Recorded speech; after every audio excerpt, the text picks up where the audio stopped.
Welcome back. I know you have been on the edges of your seats to finish up this lesson on data and its collection. In the last video, we talked about types of data. Now we are going to switch gears a little bit and look at how this data can get collected. I'm only going to touch on 3 of the possible sampling methods. These are the 3 big ones that happen most frequently. So the first one we need to talk about is random sampling. When we take a random sample, there is no rhyme or reason to the way we choose people to participate. We don't use a rule, and each participant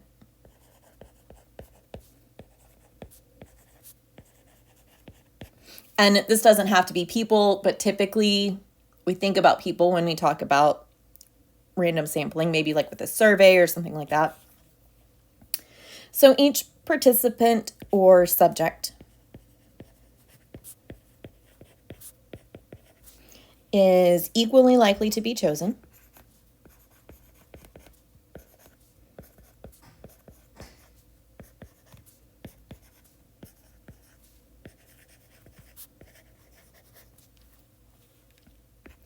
And we don't have a method for choosing.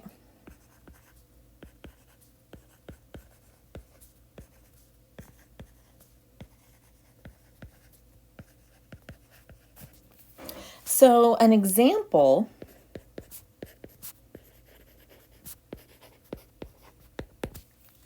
would be pulling names out of a hat.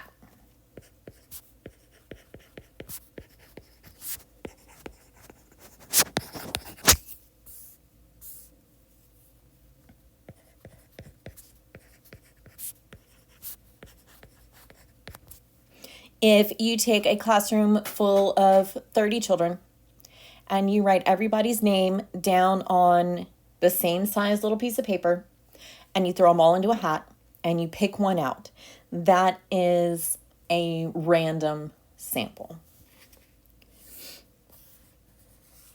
Now let's look at systematic sampling. Systematic sampling has a set method for choosing subjects.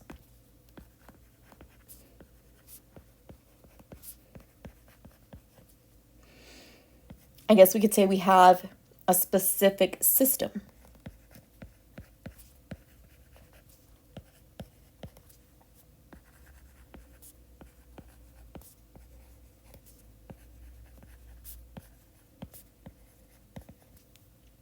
An example of this might be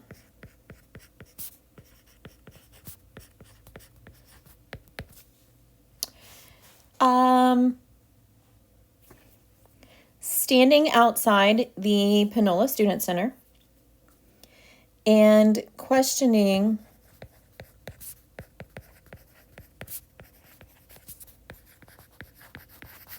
every 4th person who walks by.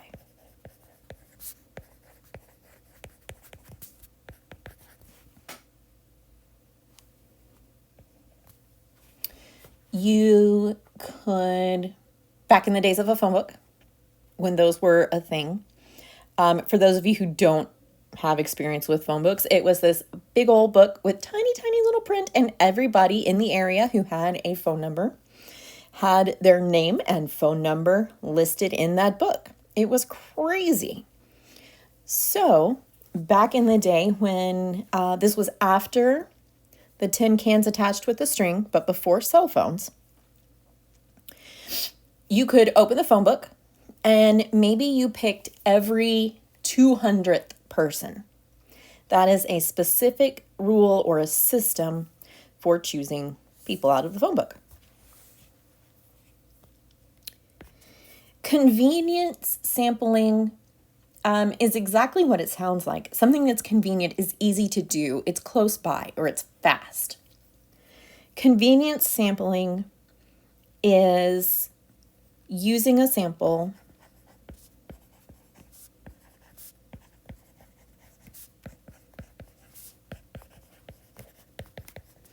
that's easy to get.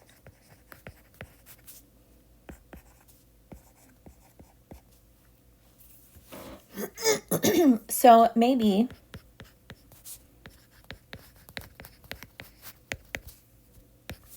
you survey everyone at a Panola baseball game.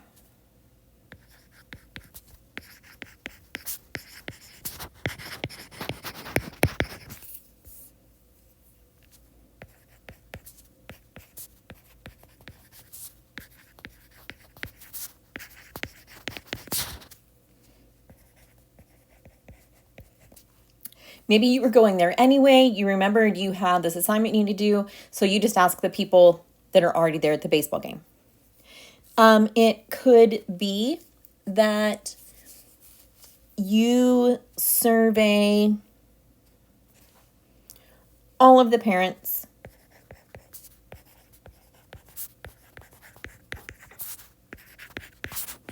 at a PTA meeting.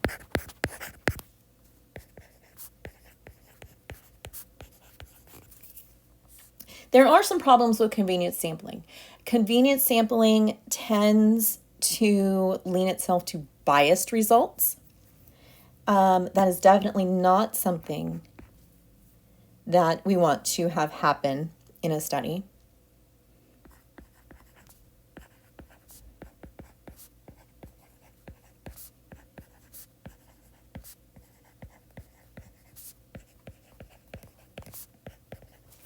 Ms. Graham, what does it mean? What does that mean to get biased results? Well, I'm very glad you asked.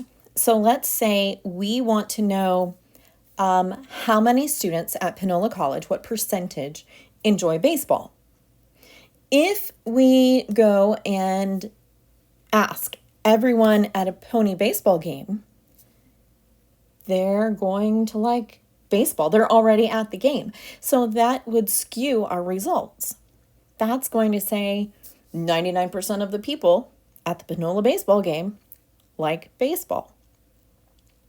Versus if we did a systematic sampling of every fourth person who walks into the student center, we asked them if they like baseball.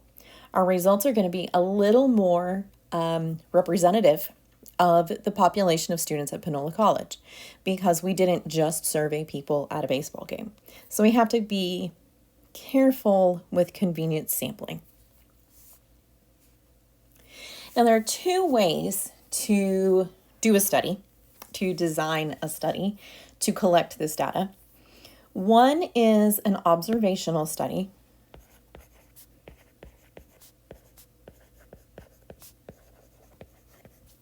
And one is an experiment.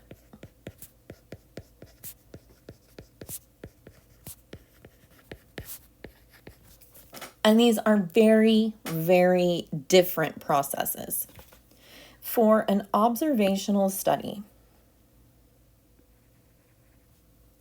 we are going to, we'll just call it the researcher. We'll be generic.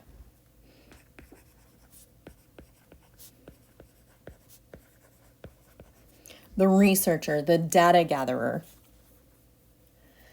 does not interact with its subjects.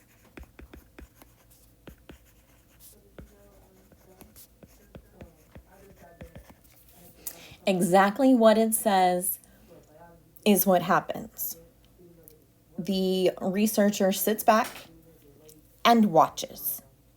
There are no comments made. There are no treatments added to the subjects.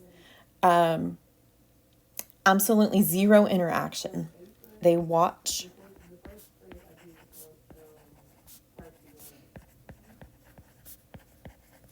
And record what they're studying.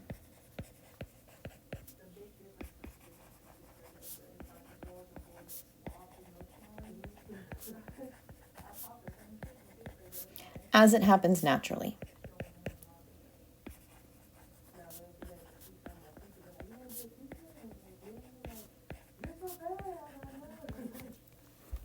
I had to do one of these when I was in graduate school. I was supposed to go to a playground and observe different types of play occurring between or among groups of children. And so I sat on a bench. I had a notebook, and all I did was watch. I didn't talk to them. I didn't walk around and try to interact with them. I sat back and I simply watched. Experimental is very, very different. An experimental study is very much interactive. The researcher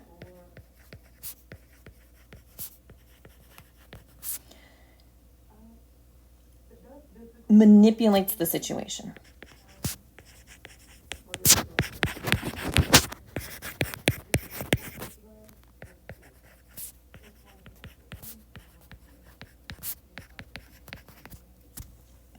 And tries to observe the outcome of the manipulations.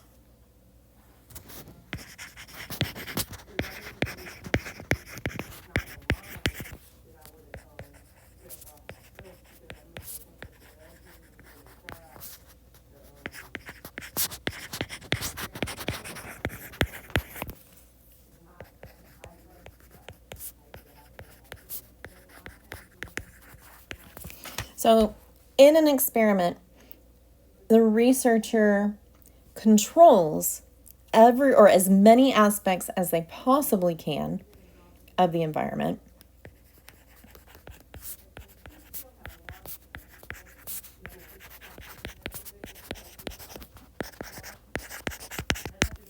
So that when they perform the experiment, they can eliminate outside factors that could influence the results. Typically, we have two groups. We have a control group and an experimental group, or what they call a treatment group. And they use the control group to use as like a baseline. And then they look at what changes in the other group when they administer a treatment. They can control things like temperature, like the time that someone is exposed to the treatment. Experimental studies very much yield fairly reliable results. Unfortunately, they can be very expensive. And depending on what's being studied, you may or may not see the outcome. If it's an extremely rare occurrence that they're trying to replicate, it may or may not happen. Hopefully, well, I guess I should give you an example of that one since we talked about watching kids playing. So an experiment happens a lot in pharmaceuticals.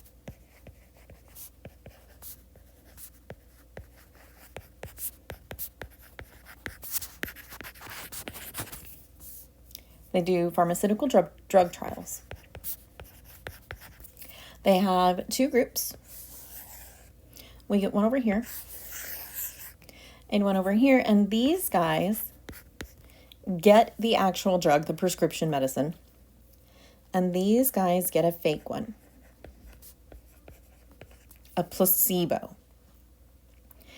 And then they compare the changes in symptoms between the group that actually got the medicine and the ones that got the fake one.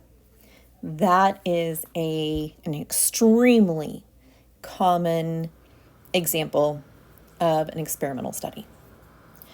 I hope this sheds a little bit of light for you on data types and how they're collected. Stay tuned for how we're going to represent this data in multiple ways.